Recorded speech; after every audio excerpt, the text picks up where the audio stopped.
do you think? Based on what you've seen so far, presumably.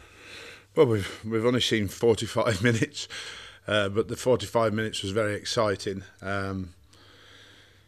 We signed him on, and he arrived up in Scotland about 2:30 a.m. Saturday morning. Played for 45 minutes in the Hearts game, and then disappeared to play for Senegal this week. So he's only just back with us yesterday. Did a bit of a warm down, but can join in training today. But certainly we know enough about him from Manchester United.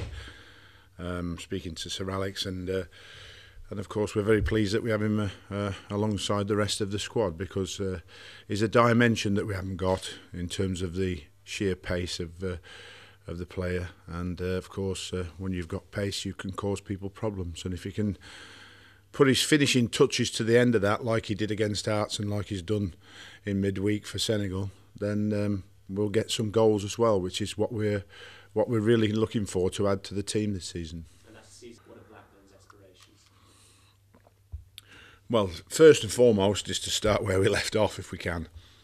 I think that we had such a great run in the last 8 games where we only lost 1 game, which was to Everton in the last minute, and we won 4 and drew 3. I mean, if we can start like that this season, a little difficult because our first 3 home games I think are Everton, Man City and Arsenal, so they're going to be a big challenge for us. And then our away fixtures in between that are, I think, Birmingham and Blackpool. So, you know, we've got to see how this first 10 games go. We've got to try and get into double figures in points terms and try and get as close to 15-point mark as we possibly can in the first 10 games. It's got a difficult task, but if we can hit the form we finished with last year, then we're capable of that. And just finally, obviously it was a very tight run-in for the title race last year. How do you see it going this time?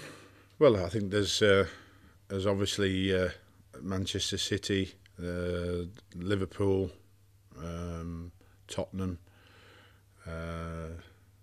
Aston Villa, Everton are all if they keep all the players fit, are going to try and push in to break into that top 4, and Liverpool to try and get back where they think they should be. And with Roy at the helm, no doubt they'll be very, very close to that. So, like I said, the other scenario for me is those who are not competing in Europe are the ones who normally have a very good season in the Premier League, and that'll be Everton this year, I think, as it was Tottenham last year, because I don't think Tottenham were competing in either the Europa Cup. They certainly weren't in the Champions League, obviously, and because of that, they ended up 4th spot in the Premier League. And this time round for Tottenham, as Harry will know, once you go competing in the Premier League on a Wednesday evening, home or away, then it's ever so much more difficult to get a Premier League win when it comes round to the Saturday or the weekend.